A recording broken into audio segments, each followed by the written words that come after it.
আজকে দেখাবো ধনে চাষ। ধনে চাষ কখন করতে হয় এবং কিভাবে করতে হয়।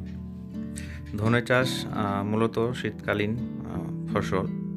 এটা ডিসেম্বর মাসেই বীজ বপন করা হয়। জমিটা ডিসেম্বর মাসে পুরোপুরি চাষ করে রেডি করে নেওয়া হয় সার দিয়ে। তারপর ধনে বীজটা যেহেতু বেরোতে অনেক দিন লাগে, তাই ধনে বীজটা যদি একদিন আগে থেকে জলে ভিজিয়ে রাখা যায় তাহলে গাছটা ঠিকঠাক বেরোয়। তার জন্য আমরা ধনে বীজটাকে একদিন আগে ভিজিয়ে রাখি। তারপর চাষ করা জমিতে ছড়িয়ে আবার একটা চাষ দিয়ে রেখে দিলেই কিছুদিনের মধ্যেই 2 সপ্তাহ পর ধনে বীজ থেকে গাছ বেরিয়ে আসে এবং ধীরে ধীরে বেড়ে ওঠে। এটা ধনে গাছ হওয়ার পর 1 মাস পরের ছবি। ধনে জমিতে সেভাবে জল না দিলেও হয়, যদি বেলে মাটি থাকে তবে একবার জল দিতে হয়, আর না যদি রস থাকে তাহলে জল না দিলেও চলে। বেশি জল থাকলে আবার গাছ বড় হয়ে পড়ে যায়, ফল ঠিকঠাক হয় না। তাই জল না দেওয়াই ভালো। যদি হালকা রস থাকে তাহলে ফলটা বেশ পুষ্ট হয়।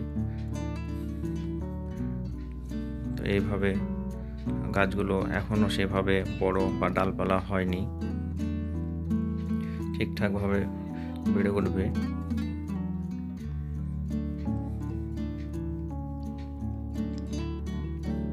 এটা হচ্ছে তার আরও 1 মাস পরের ছবি, যেটা গাছগুলো ডালপালা হয়েছে প্রচুর এবং ফল হওয়ার জন্য গাছগুলো হেলে পড়েছে।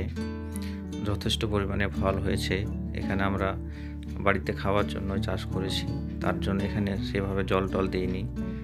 জল না দেওয়ার জন্য গাছগুলো দাঁড়িয়ে আছে এবং ফলগুলো বেশ পুষ্ট হয়েছে। গাছে প্রচুর ফল এসছে, প্রতিটা ডালে ডালে ফল ভরে আছে। বেশ ভালোই ফলন হবে। তো আপনারা যাদের বাড়িতে অল্প অল্প জায়গা আছে তাদের খাওয়ার জন্য অল্প অল্প করে এভাবে চাষ করতে পারেন, তাহলে বাড়িতে সারা বছর ধনের খাওয়ার হয়ে যাবে। এই ছিল সেই ধনে চাষ।